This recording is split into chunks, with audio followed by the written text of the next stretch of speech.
Friends, thank you for watching my channel. I just want to remind you, if you need wallpaper, go to www.wallpaperboulevard.com. Tell them Spencer sent you. In fact, if you use my hashtag, Spencer Colgan is wallpaper, they'll be sure to give you 10% off at your checkout. No matter how much you order, they have a wide selection of wallpaper. Check it out. Tell them I said hello. So, production painting usually involves bigger tools. Here's an 18-inch, 3/4-inch nap roller. I clean this out every day. Here's why. First of all, it's not cheap. And I don't want the paint drying on the edges because that will ruin my finish tomorrow.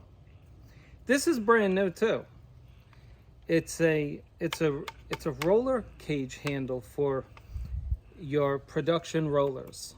14-inch and above is for production painting. So, you supposedly you should move faster, but you go home hurting because there's a lot more paint on the roller. It's a lot heavier. But I just wanted to show you how I clean it.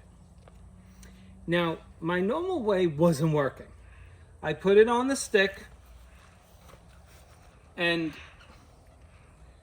standing 6 feet away, I just use my jet stream from the garden hose and it spins. Wasn't working. So I just took it apart, cleaned out the hollow part, and now I'm just going to show you how I clean the roller out, which I think you would like because it actually makes the roller a better tool. Some people say just throw it out. For those who say that, I just would ask them, have you ever used a roller the next day after you've broken it in? And it works a lot better. Okay, so I used the bucket as a fender.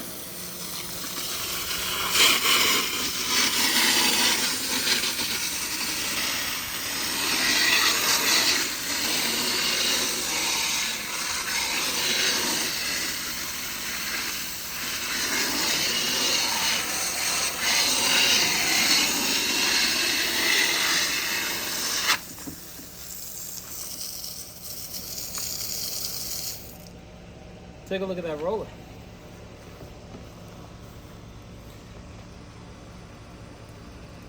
I love clean rollers. And I want to show you something. Bring them over here.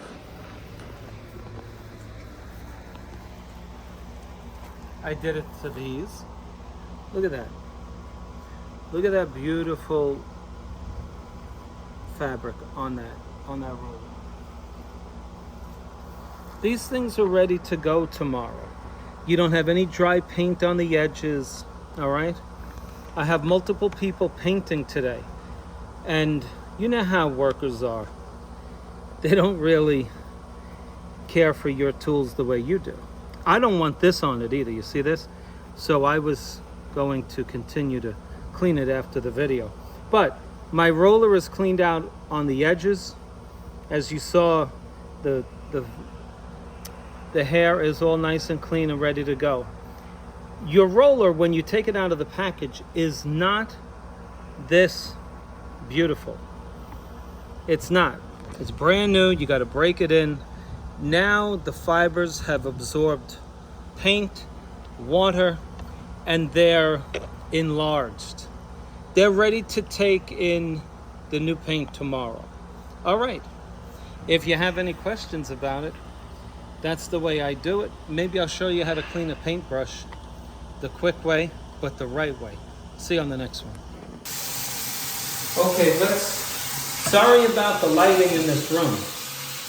Let's talk about cleaning the brush. As you know, when I start a job, for the most part, I buy brand new brushes.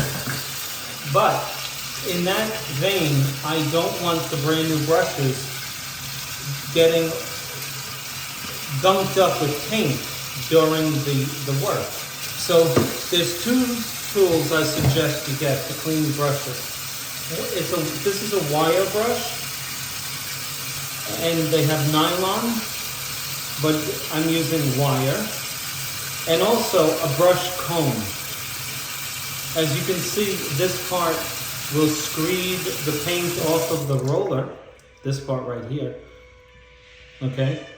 And this part combs, puts the filaments back in place, okay? Especially like this, okay?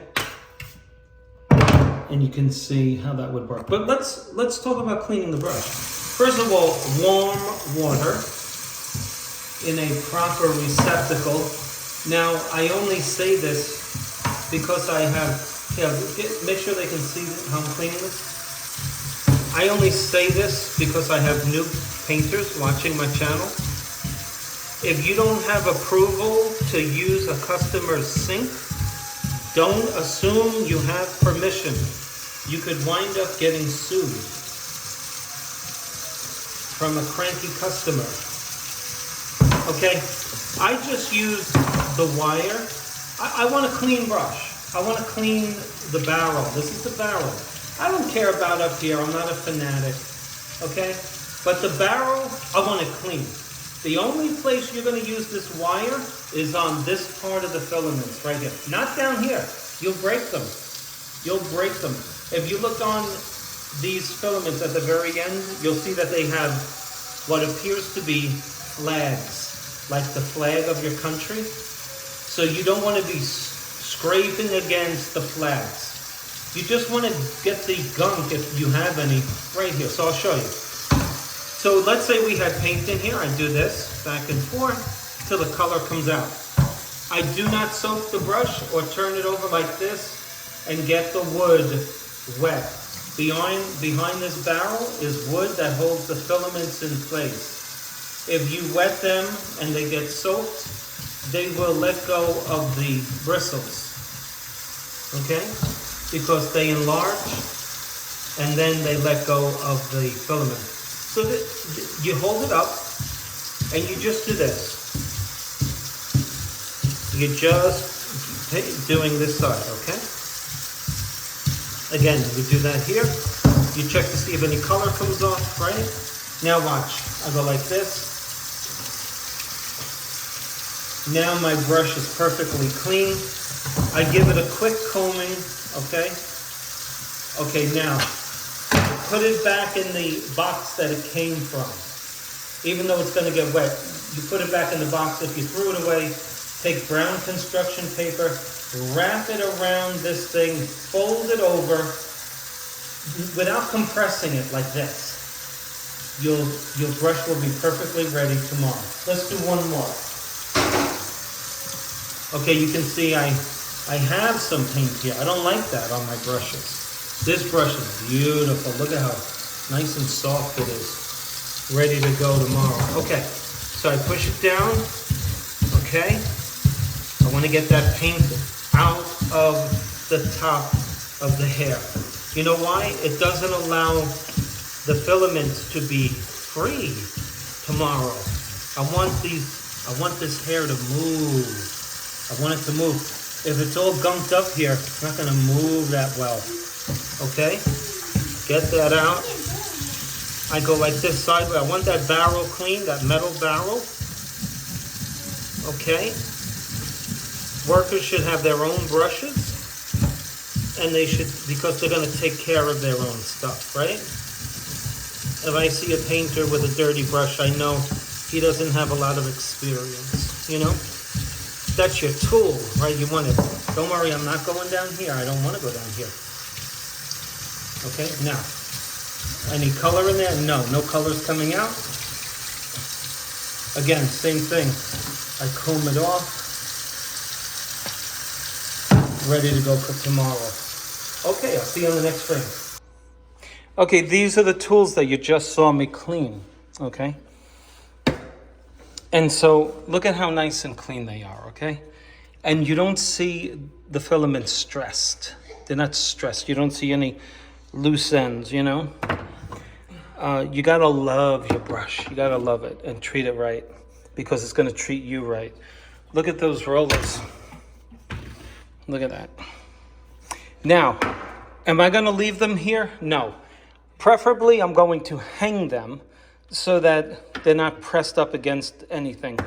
Another thing I had to learn the hard way is that you don't want to leave this on anybody's property. Does anybody know why?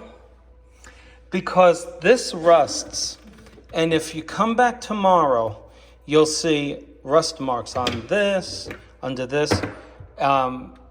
So you definitely don't want to leave this like this. I'm just doing it so that you can see. Okay, we're done. Thanks for watching. I hope you have clean rollers and brushes for your projects.